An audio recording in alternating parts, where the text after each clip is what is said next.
Hello, everybody, and welcome back to my channel. I'm Susan Lynn. I'm a psychic and a medium, and today you're tuning in to part 2 of my political spirit guides answering your questions. Thank you so much for tuning in and giving me these awesome questions, because it's really like putting the finger on the heartbeat of America and or the world.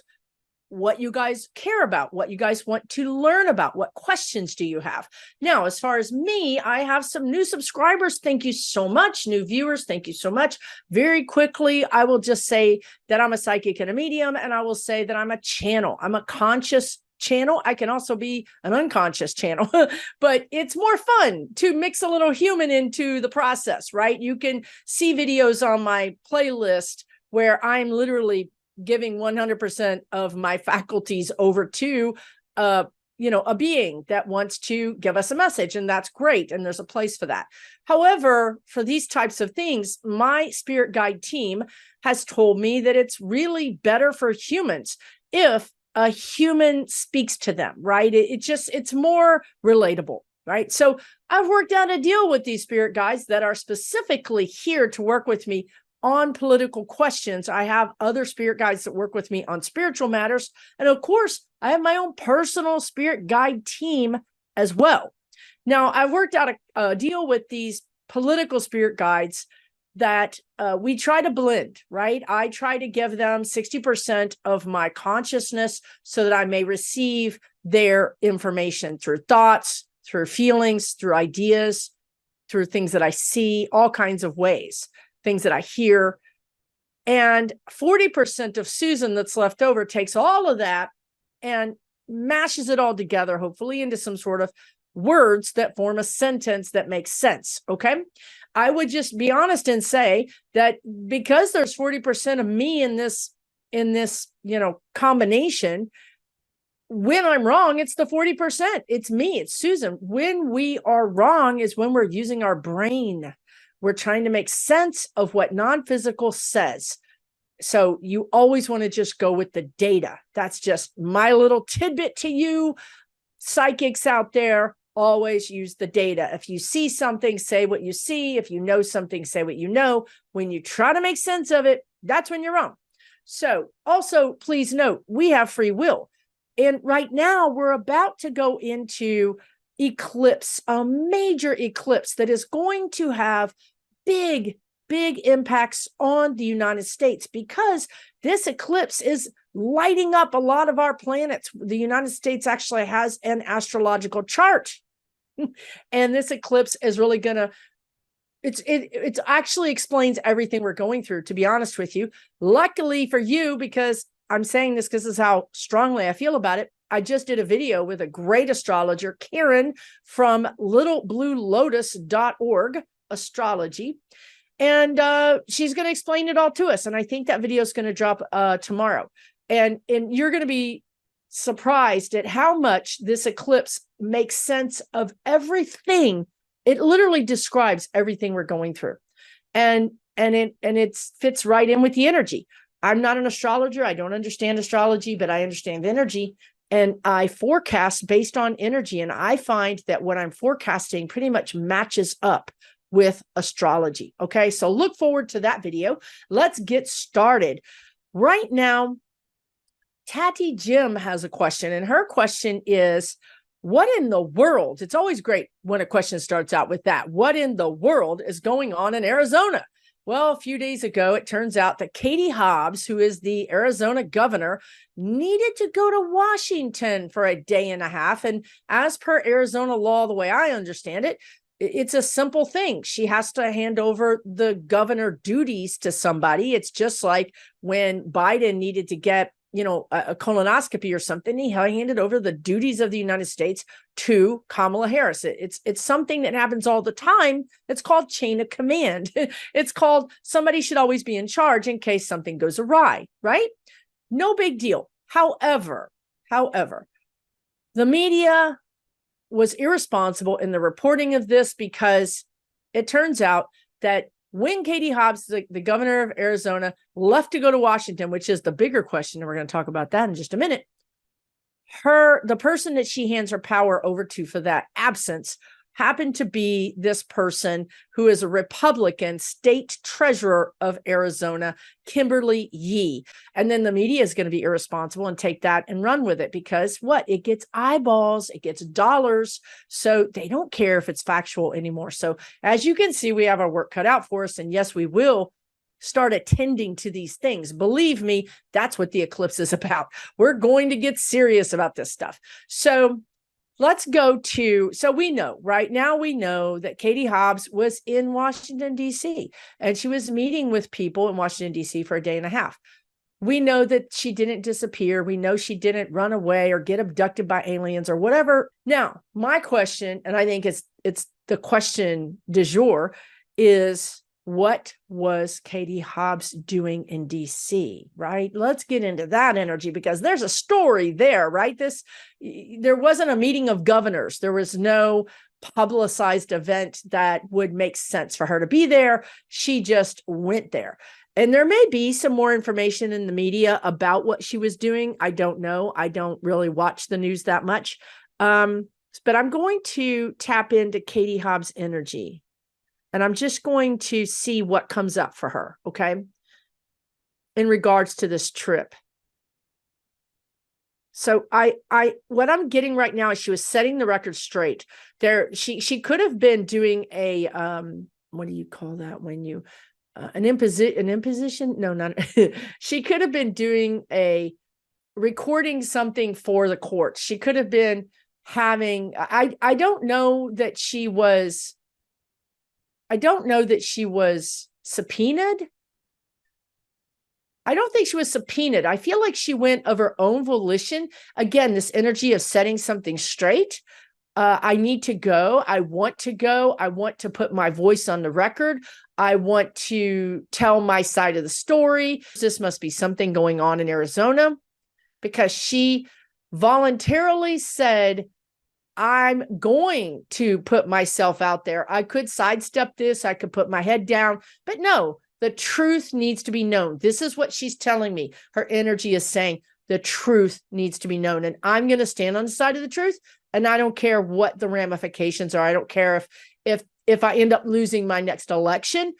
I'm willing to do that because this is so very important. She's talking about this being national implications. So this goes beyond Arizona. It feels like it has to do with Arizona, but the implications are wider that affect the entire United States. Stephanie Walsh has a question about Texas Attorney General Paxton.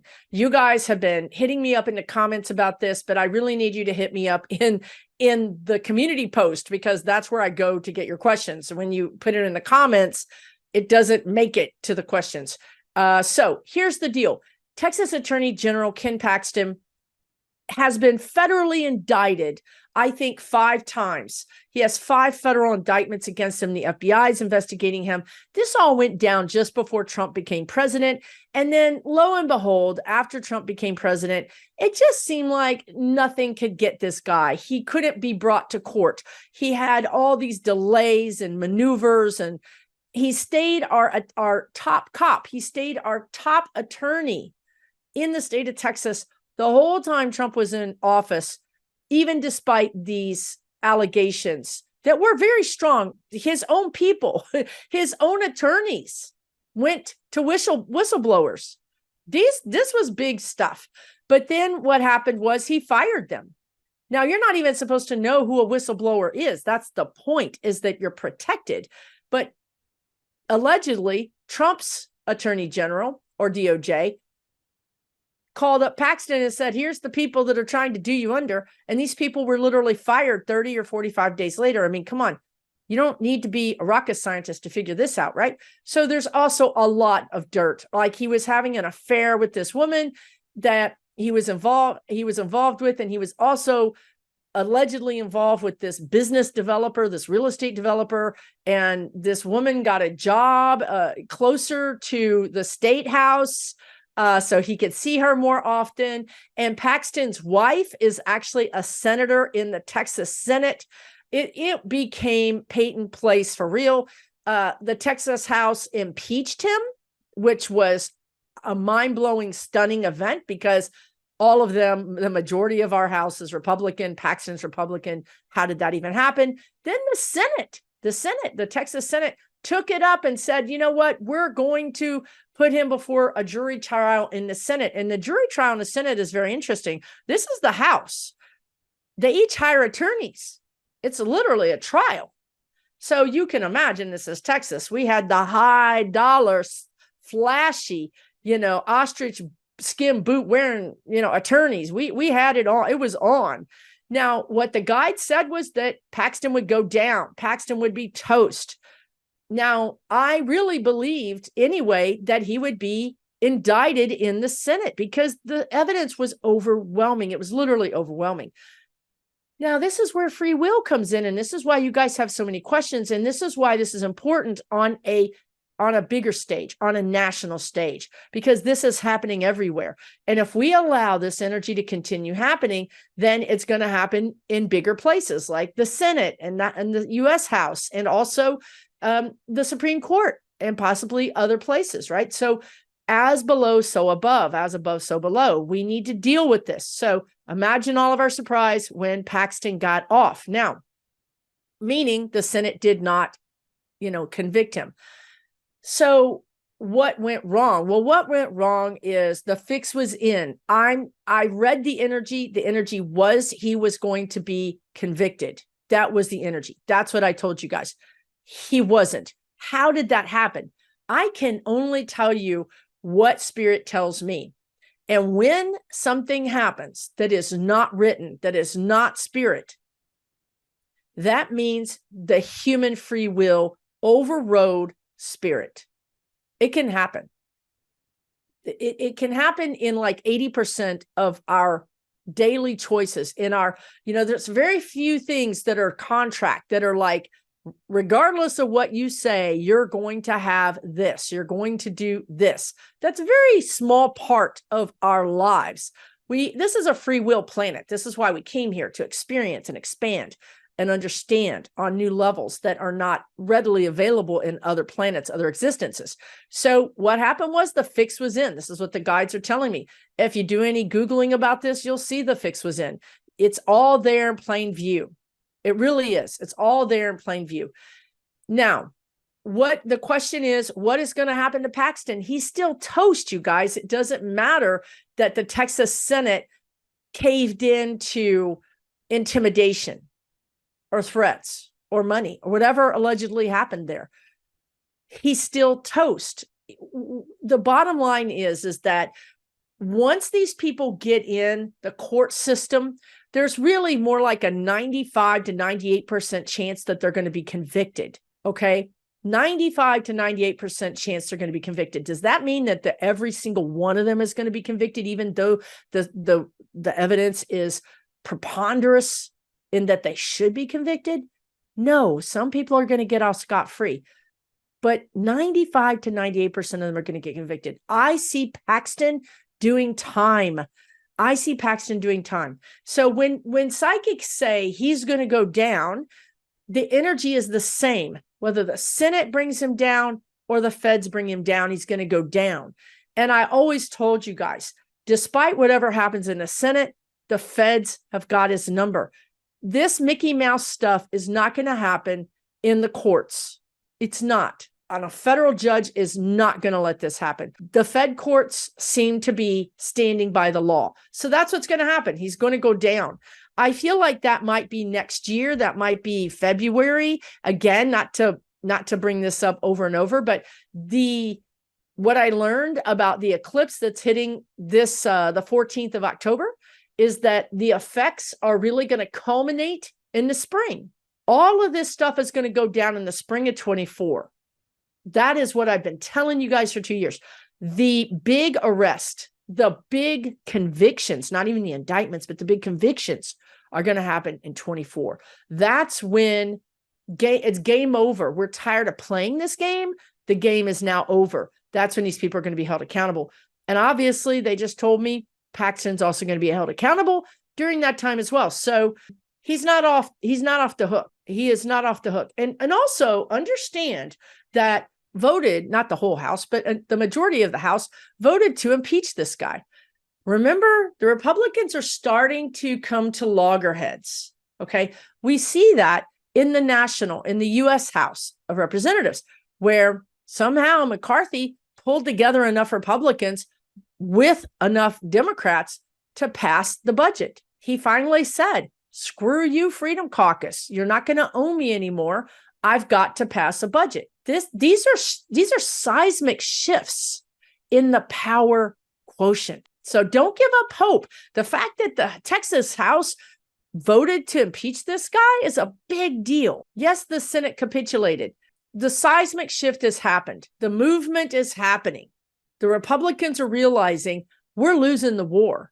We're not going to win in 24 because of these yahoos that are so far right. I want to keep my seat. I want to be able to, have power in 25, 26, 27, 28. Therefore, I need to cut my ties with these crazy people. This is what you're going to start seeing. This is what the guides have always told you. Now it's in play. Now it's starting to happen. All right, let's move on to the next question, which is about Dianne Feinstein. First of all, I would just say somebody asked, and I don't think I have your question here, but somebody did ask about what is she saying? And maybe it's down further, but I'm going to try to group all these questions about her in one place if possible. And I sense that when she's crossed over now, there's a sense of peace. I think her last year, or maybe even the guides are saying years on Earth were not easy for her. She really didn't get that peace that she thought she would have at the end of her life. I think she saw things very differently. I think she thought that we would be in a different time right now, that she would feel comfortable retiring.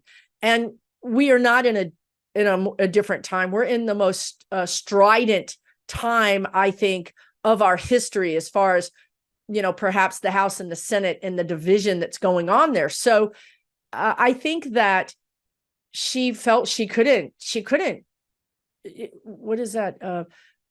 Something about her duty. It was her duty. She felt it was her duty. She couldn't neglect her duty. She needed to be there. She made peace with it. She knew she was going to cross over, doing what she loved, doing what she stood for. Now, she would also like to say this. There's a little bit of an energy around the words mea culpa, or I'm taking responsibility. She wants to show me her life as a firebrand, when she was this firebrand, when she had this zeal, maybe like an AOC. She had this zeal about her of, I'm going to stand up to the powers that be. I'm going to stand for the people. That's why I'm here, right? I'm here to really represent the people. Now, what she's saying to me is, she's saying, Susan, you're in an apparatus. When you're in the Senate, you're in an apparatus. You become part of the apparatus, part of the machine. And you are a cog in the wheel of that machine. And you have to operate within the machine to get anything done. You simply can't go to either, the House or the Senate or any of our, leadership branches. You can't go to the president and say, I'm just going to be a Democrat and I'm going to vote against every single thing that is not 100% for my people. You find that you're compromising.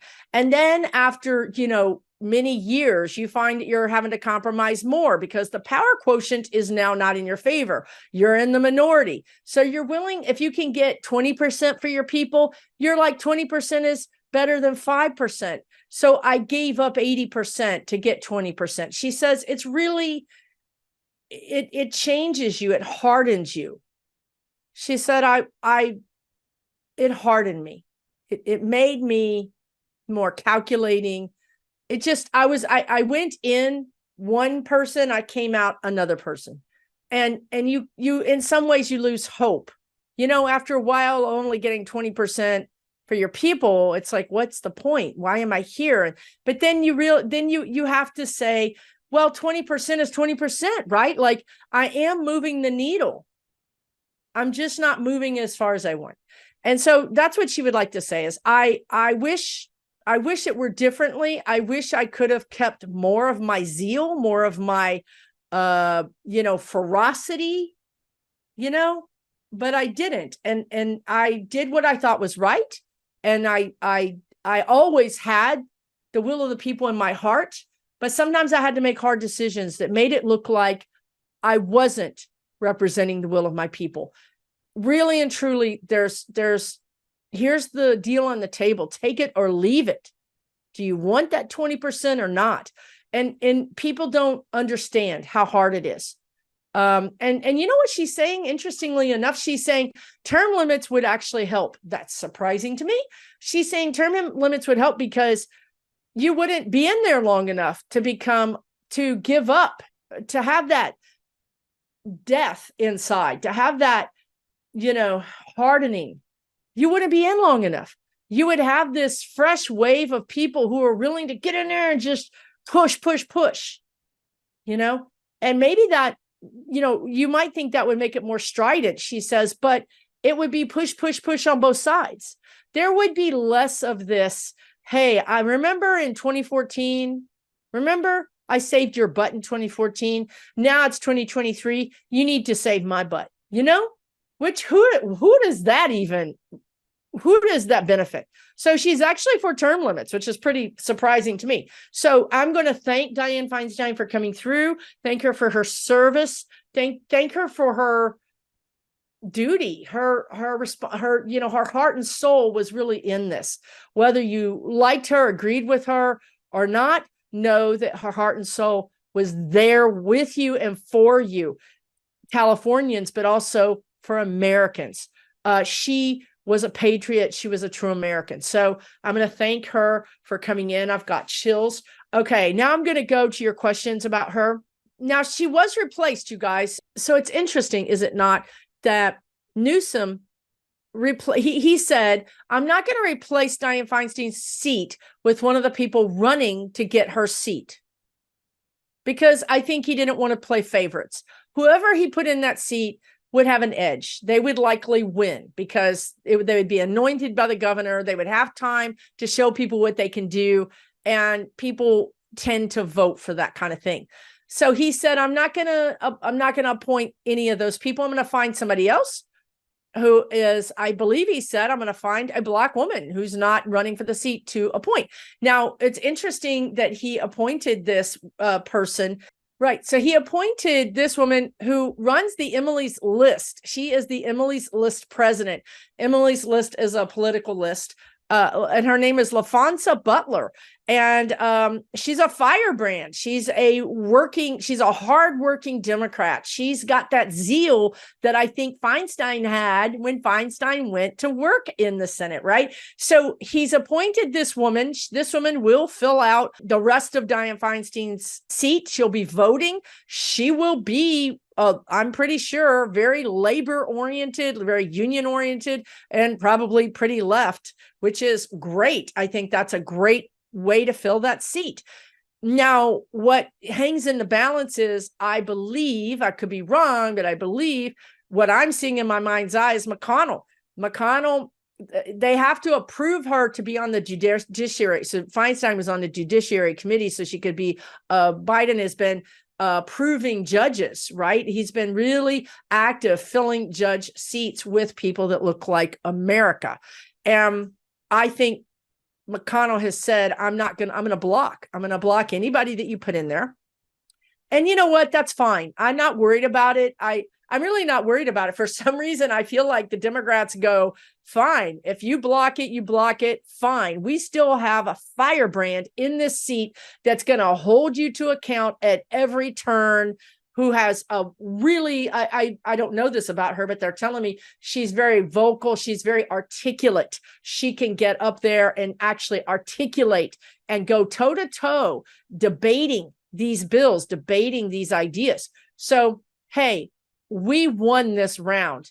We're happy with who we got. We'll take this and we'll see you on the Senate floor, right? So I think it's a win-win thing. Now, the next question about Feinstein I just Soul Artist Mixed Media said, do we have anything to worry about? I don't think so. We clearly we're in good shape. I don't think that it's going to greatly affect the changes in the Senate. It might slow down or stop the appointing of judges, but so it is. So it is. I think it's really nice to have this woman. And I think that this woman is going to be elevated. I mean, obviously, she's now on a national, she's been sort of on a state level stage. Now she's going to be on a national stage. People are going to be looking to her. They're going to be seeing what the new kid has got. The one that was appointed that didn't win election. So she's going to get a ton of press. You're going to see her everywhere. And I think she's going to use this press to continue her journey. I think this is the guides are showing like a pole vault or a catapult. You know, she's being projected forward into a higher level career. So I think it's all good, to be honest with you. And that was also from Patricia Miller and Michael Smith. And a lot of others had the same question. I'm going to move on to Fed Girl wants to know about Matt Gaetz. If Matt Gaetz calls for a vote to vacate McCarthy's speaker position, will he nominate Donald Trump? Because he voted for Trump back in January when people were getting nominated for speaker. So Fed Girl is saying Matt Gaetz has already done this. He's already, scribbled in his vote for Donald Trump.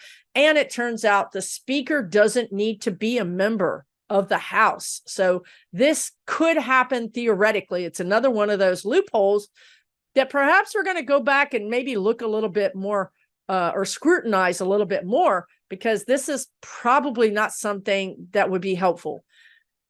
Okay, so will he nominate Donald Trump? I think he might nominate Donald Trump, but I don't see Donald Trump as speaker, because even though historically the Democratic caucus and the Republican caucus don't vote together for speaker, it's not out of the question. It could happen. This is, especially with this eclipse, you guys, all bets are off. We're going to see things we've never seen before. We're going to be making new history, writing new history, the guides are saying. And it's true, right? We've been writing new history. Trump has been writing a whole new history book himself. It's going to be one that's not one anybody's going to read, want to read. It's going to be like the worst possible thing you could possibly think about, but it's there. So I do think that we could see a situation where the Dems are even saying to their counterparts, the Republicans, we'll cross the aisle and vote for McCarthy. Honestly, I really think they will. If the Dems can't get Jeffries in, then they'll throw some votes to get McCarthy in, because McCarthy, as bad as he is, and he's bad. But again, what did Dianne Feinstein say just now? You're a cog in the wheel. You're not going to get it your way. You have to compromise. So McCarthy at least got us this deal with the, I'm just talking to them right now, with the budget. What I think the Democrats are doing right now, this is a very complicated thing, because we have on the Republican side, we have the Freedom Caucus, which is not going to, they're going to vote who they vote for. This is why it took 13 tries for McCarthy to get speaker, because the Freedom Caucus was holding it hostage. You recall? You recall that, right? 13 times. History again, right? So here we're going to have another situation where the Freedom Caucus they don't have the majority, but they have enough of a majority that they can throw a wrench in anything the rest of the Republicans want. Now, you see some Republicans standing up against the Freedom Caucus and voting with McCarthy to get this budget deal voted on. This is a crack in the facade. This means the Freedom Caucus doesn't have the power they used to have. People are tired of them. They're tired of being held hostage, and they're starting to read the writing on the wall. Like I said earlier, that if we hang out with these people, we're going to end up out of a job. We're going to end up out of the House. So everybody's waking up that we don't want to be held accountable for this. We're going to let these people, again, remember how the guides are always telling you there's a sense of sacrificing. We're going to sacrifice this person. We're going to throw this person under the bus. I think the Republicans are waking up and going, okay, let's throw these crazy people under the bus so that we can move on, so that we can maybe win our seat in 24. So I think you're going to see a lot more bipartisanship. It may not be perfect. There are going to be times when McCarthy does stupid things. There's going to be times when the Republicans are asinine, but overall, you're going to see a win here, a win there. It's just like the Supreme Court they're showing me. You know, the Supreme Court went from being during the Trump administration to being literally batshit crazy to now they're actually, you know, on occasion, they do rule responsibly. Not all the time, but you can certainly see them ruling responsibly here and there. This is the shift. It's not going to be a light switch. It's going to be a slow shift. This is what I see with Congress and with the Senate to a degree, is this slow shift towards bipartisanship because they can read the writing on the wall. They're not going to win in 24. They're not going to win in 24. They know this. They know Trump is going to be convicted. A lot of these people are attorneys. They know Trump is going to be convicted. They can see the writing on the wall. So they're going to start doing some things differently. So I have told you guys, the guides have said that McCarthy will be out of the speaker. The timing, I don't know. Perhaps as soon as that eclipse, the 14th of October, the 15th of October, somewhere around there, the 18th, somewhere around there, there could be a really big upset. They could take McCarthy out. They could put another Republican in, not a Freedom Caucus, not a Freedom Caucus. I don't see it. You know, let me get closer to this energy, closer to the timeline. I don't see these Republicans. When I go into their energy, they all are popping Tums. They've all got indigestion. They've got reflux. They're feeling lousy because they know that they've strapped themselves to a rocket that's going to hell.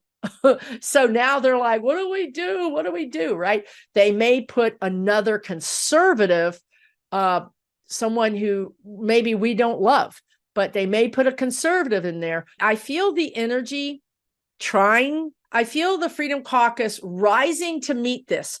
You know, really, I feel a battle. I feel a battle. This is not a slam dunk.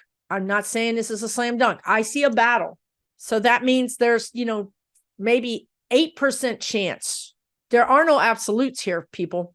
There's an 8% chance that Freedom Caucus gets in there. But if they get in there, it's game over. The minute they get, it's almost like a match to a kindling.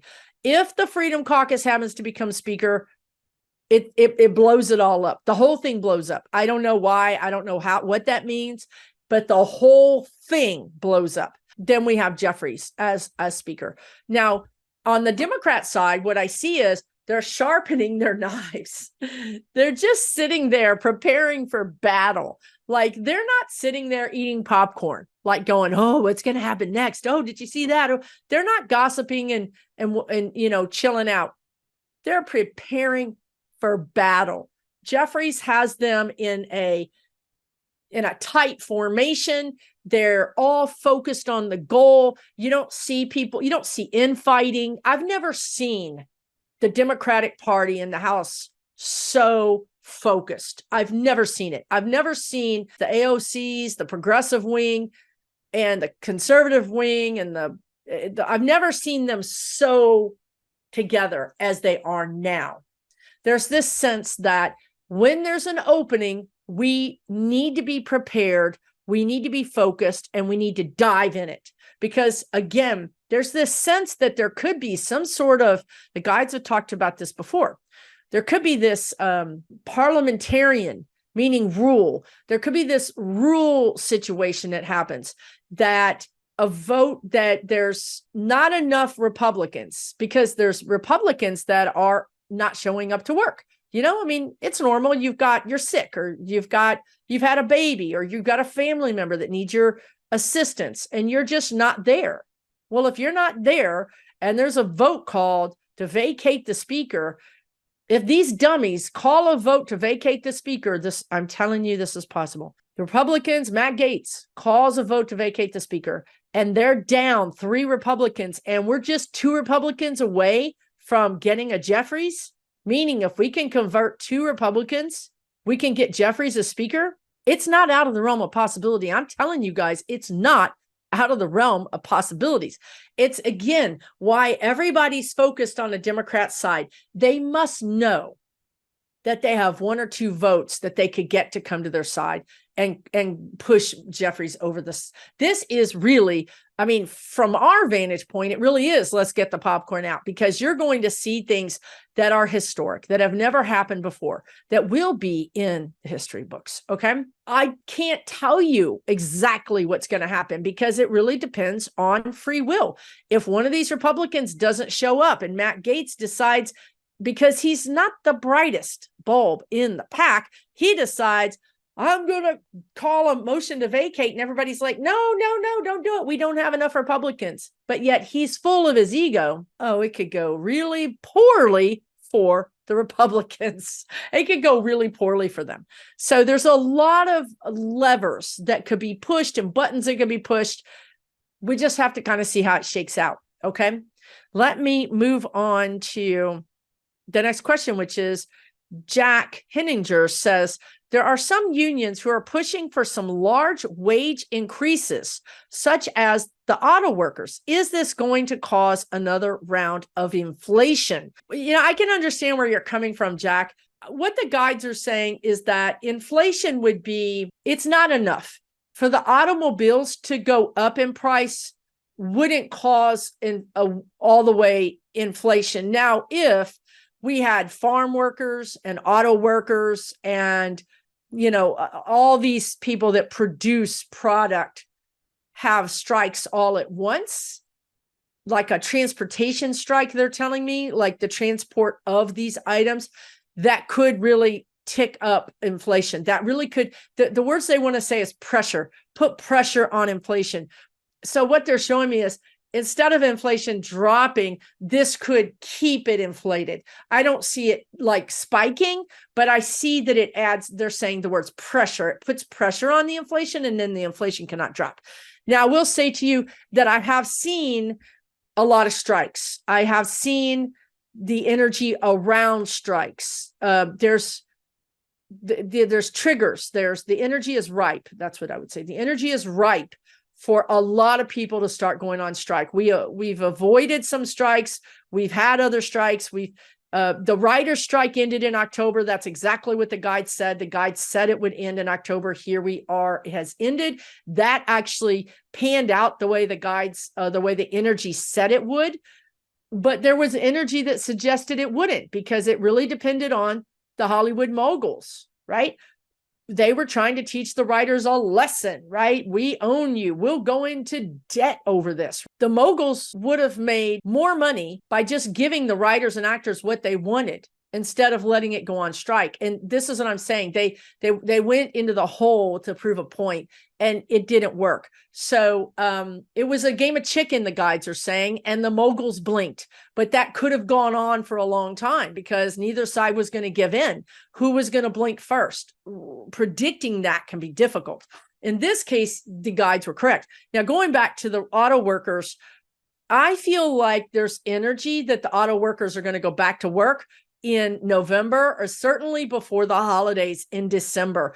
This isn't going to be a 3, 5, 6 month strike. There is energy around getting everybody back to work. There is energy. There's capitulation on the side of the automakers. They know they're in the wrong. They know they have record profits. They know this looks bad to the public. And they're starting to understand that the public is different. We're all not MAGAs. We're not. They're finally getting in their head that the MAGAs are actually a pretty small group, and that the majority of people really are centrist, and they don't like this. They don't like treating workers badly. The majority of people are workers, and that you can't poison their minds the way you did the MAGAs against unions. Unions are actually really enjoying a lot of support in America right now. So I think this is going to come to an end pretty quickly, if not in October, for sure in November, December. They want to say December. I think that's longer than it needs to be, but who am I? There's really energy that they want to work this out. So that's good news, right? And I don't think it's going to spike inflation. I do think it's going to keep car prices higher than perhaps they should be. But you know what I see happening just now that I've never seen before? Remember back in the day when Hyundai came in? Do you remember that? Do you guys remember that? When everybody was like, who's this automaker? I mean, who are they? What is this thing? Where are they from? They came in and they cut prices. They were cheap. Remember the Yugo? They came in, they cut prices, they were cheap. They took advantage of this bloated, corporate greed. And they said, okay, you want to keep your profits, that's fine. You've created enough room with these high prices that are not real for us to be able to come under you and undercut you. So I see there's energy around a new automaker coming in that would be very inexpensive. This is going to hurt the big three, whoever the big three are. They just said it's going to hurt the big three. It's going to hurt them. I think they're getting an inkling that this energy is there. And they got spies. They all spy on each other. They understand. Maybe there's a patent. Maybe there's some kind of thing that's had to be approved through perhaps there's something in the government that's tipped them off that somebody's coming into the space. So there's energy now, all of a sudden, like, whoa, okay, we got to make a deal. We got to make a deal. We're going to have to, I see them going to the bean counters, the accountants, and saying, okay, redo our projected profits. We're going to bring this more in alignment with, with workers and also with what we can sell these cars for, because now we've got a new competitor coming in. So that's new. Let's see what happens. That could be a year. It could be between now and a year from now, but I see a new competitor coming in. This is not from the United States. This is obviously from some other country. I didn't see this coming. It's really a threat. It's really a shot across the bow to these automakers that you got fat and lazy. You got fat and lazy, and now this young upstart's going to come in here and show you that you need to get off your butt and get lean and mean again, because we got a competition. We got a game, folks. Okay. So that'll be fascinating. If you guys want to ask me that question about the new car company coming in a month or something, and I'll tap back into the energy. But if you don't ask me the question, I'm going to forget all about it because I'm channeling and I don't remember what I just told you. So that's fascinating. Thank you for your question, Jack. Robin Lisa Rosenberg says, will the Menendez issue get resolved before the 24 election? The Menendez issue is the Senator Menendez, who is being investigated allegedly for working with the country of Egypt and potentially taking money, bribes. I don't know, him and his wife. There could be all kinds of intrigue there. It seems to be pretty locked up because we've seen pictures of things that the FBI, took from Menendez, from his hotel room or wherever it was. We've seen money, we've seen gold bars. I mean, it doesn't look good for Menendez. So the Democrats are starting to sort of fall into lockstep about, let's get rid of this guy.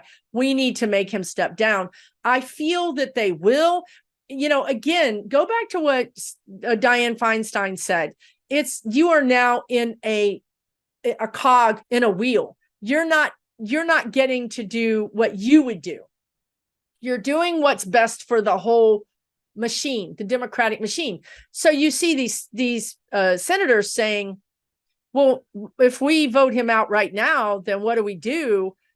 How do we lose? See, it's the same thing with Feinstein. They're saying Feinstein was on these high level appointments, the Judiciary Committee. I'm sure Menendez is on high level appointments. If he steps down, we lose the vote on the high level appointment. We give up power.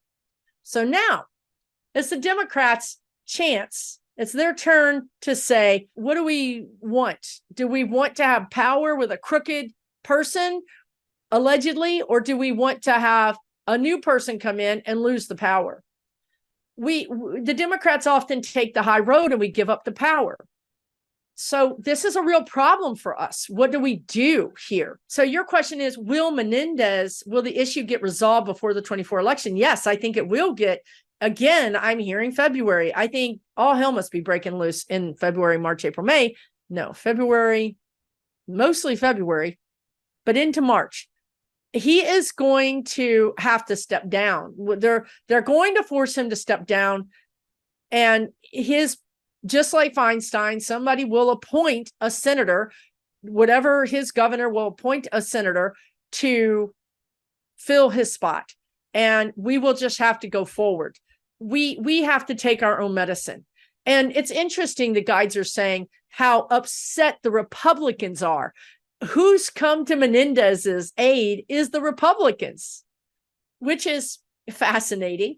Also, there was a guy, Menendez has already been close to being indicted, or he's already been in trouble.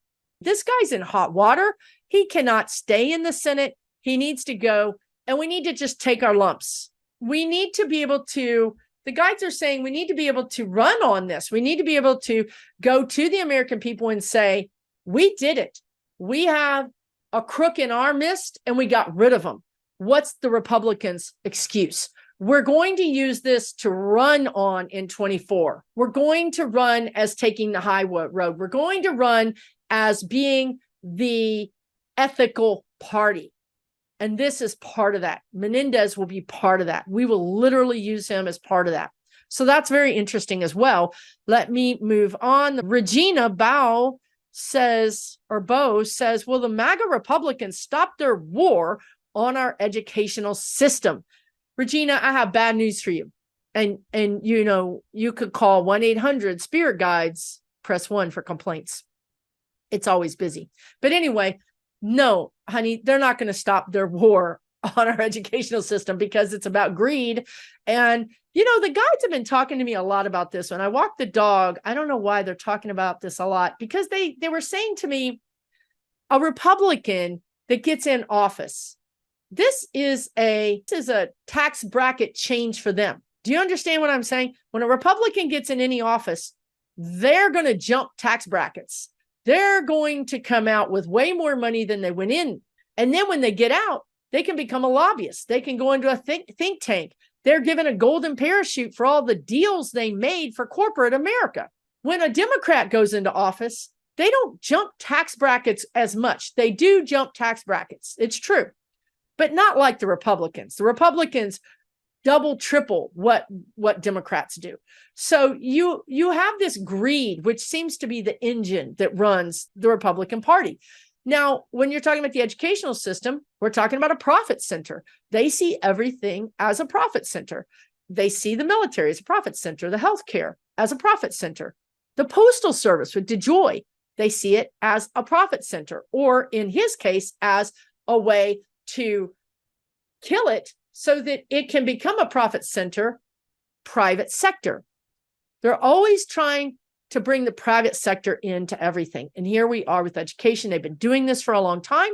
What may happen is what they show me with healthcare. If they can scoop up the rich people, then that's really what they want, right? If the government isn't going to, this is really important, if the government isn't going to give vouchers or pay for white kids, let's call it what it is, to go to charter schools or private schools, then they're just going to turn around and only work with rich people. Same thing with healthcare.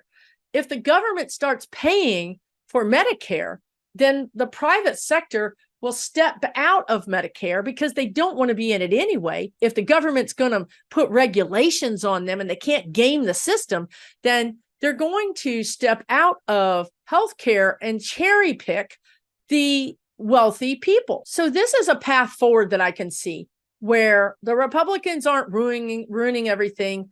The government is stepping in to help its people, and the Republicans can get their profit center off of the people that have the money. It seems like the energy suggests we have to give the corporate model a chance to figure out how to make money and how to get the grades. If the corporate model can make the money and turn out kids that are educated and pass standardized testing, then they may win that battle. Of course, if you're only talking about profit, you're not talking about music or art or, anything other than pass this test.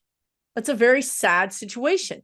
If that happens, I feel that the Democrats being in charge, the Democrats will then send federal money to school districts to start after school art classes, after school PE, situations, after school music classes, where the busing will be, it'll be included in the grant, and we'll bus these kids to a community center where they're going to get that enrichment, because the Democrats care about enrichment. Plus, there's studies that show when kids get to go have PE, when kids get to have art classes and singing and express themselves, they do better on standardized testing.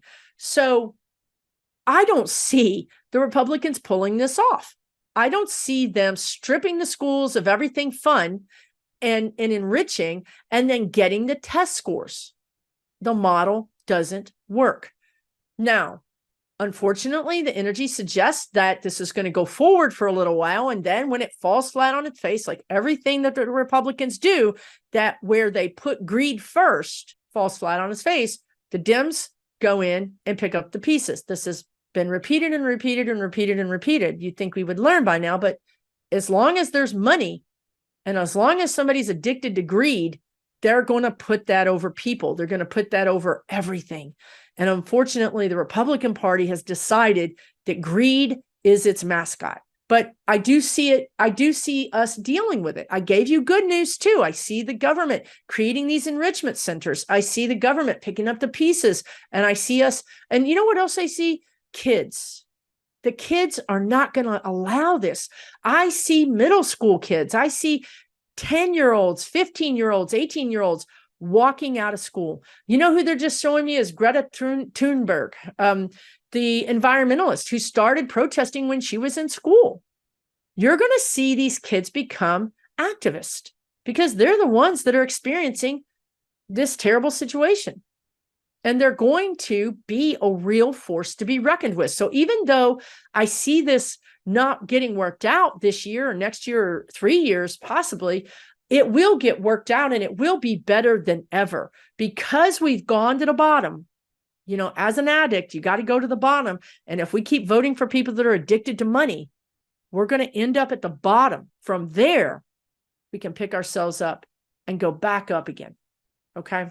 Hopefully that makes some sense. We'll do a part 3 because there's so many good questions down here that I keep trying to get to, but I just can't get to. Okay. With that, thank you so much for watching to the end of this video. Thank you so very much for supporting my channel.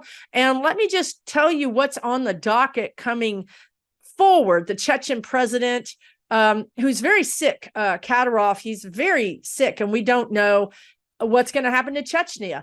Will Putin take over Chechnya? I mean, this is actually a really big, important question. And Moxie Chacha says she has a question about negative energy. How can we collectively heal this negative energy that we're experiencing? There's a question here from Cindy P about the Supreme Court, the Pennsylvania Supreme Court. So we've got some things to talk about. I'll be back. Let me know your comments, your questions in the comments below. And if you want to leave a question, you'll need to go to my main YouTube page by clicking the logo. That'll take you to the main page. You'll see something along the line there called community. You will see 1 or 2 posts down where I've asked for questions. If you want to add your question, it's not too late. Simply navigate to that page and leave your question. Take really, really good care of yourself, and we'll talk really soon. For entertainment purposes